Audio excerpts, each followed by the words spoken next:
নমস্কার। আজ আমি আপনাদেরকে চম্পারন স্টাইল চিকেন বানানো শেখাবো।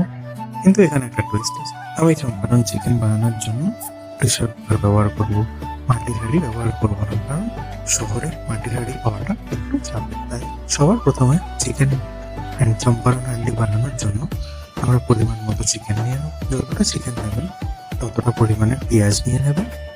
তো চিকেনটাকে ভালো করে ধুয়ে একটা পাত্রে রেখে দিন, আর পেঁয়াজগুলোকে পাতলা পাতলা মোটা মোটা কুচি কুচি করে কেটে নিন। বেশি পাতলা করার কোনো দরকার নেই, কারণ আমরা প্রেশার কুকারে বানাবো। তো চিকেনের সঙ্গে সঙ্গে পেঁয়াজ খুব ভালোভাবে সিদ্ধ হয়ে গলে যাবে। এছাড়াও আমরা নেব রসুন, গোটা রসুন, আর কোয়া কোয়া শুদ্ধ ছোট ছোট রসুনের কোয়া, আর কাঁচা লঙ্কা পরিমাণ মতো, আর আদার টুকরো। তো এইগুলোকে সবকটাকে আমাদেরকে থেতো করে নিতে হবে। কয়েকটা গোটা রসুনও নিয়ে নেবেন। গোটা রসুন খাওয়ার সময় খুবই ভালো লাগে। এইবার ধুয়ে রাখা চিকেনটাকে একটা পাত্রের মধ্যে নিয়ে নেবেন। একটু বড় পাত্র হলে ভালো হয়। সেই পাত্রের মধ্যে কুচি কুচি করে কেটে রাখা পেঁয়াজটা দিয়ে দেবেন। তারপর আদা বাটা, রসুন বাটা, কাঁচা লঙ্কা বাটা, থেতো করে রাখা ওগুলোকে দিয়ে দেবেন। তারপর গরম মশলা, চিকেন মশলা, পরিমাণ মতো হলুদ,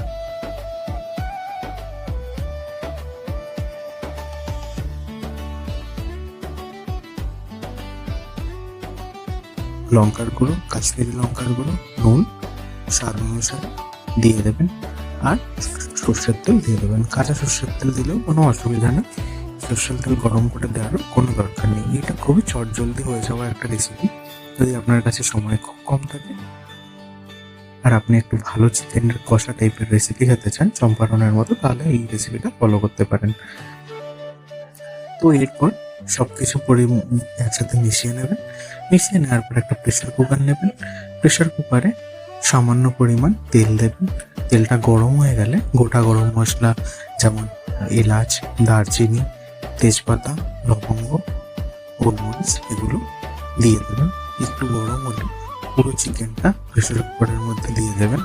চিকেনের এই ম্যারিনেটটা দেওয়ার পর প্রেসার কুকারটা ঢেকে রেখে দেবেন। আর এটা ম্যারিনেট করার জন্য খুব বেশি সময়েরও দরকার হয় না।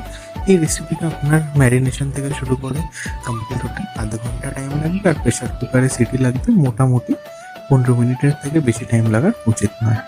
তো প্রথমে প্রেসার কুকারটাকে মিডিল আঁচে রেখে দেবেন। চাপানোর পর মিডিয়াম আঁচে রেখে দুটো সিটি লাগতে দেবেন। দেওয়ার পর প্রেসার কুকারটা বন্ধ অবস্থাতে 2-3 বার একটু ঝাঁকিয়ে দেবেন ভেতরে। তারপর কিছুক্ষণ ওয়েট করবেন। বাট প্রেসার কুকারের সিটিটা কিন্তু ভুল করে বার করবেন না। কিছুক্ষণ পর যখন প্রেসার কুকারের সিটিটা অটোমেটিক বেরিয়ে যাবে, তারপর আপনি প্রেসার কুকার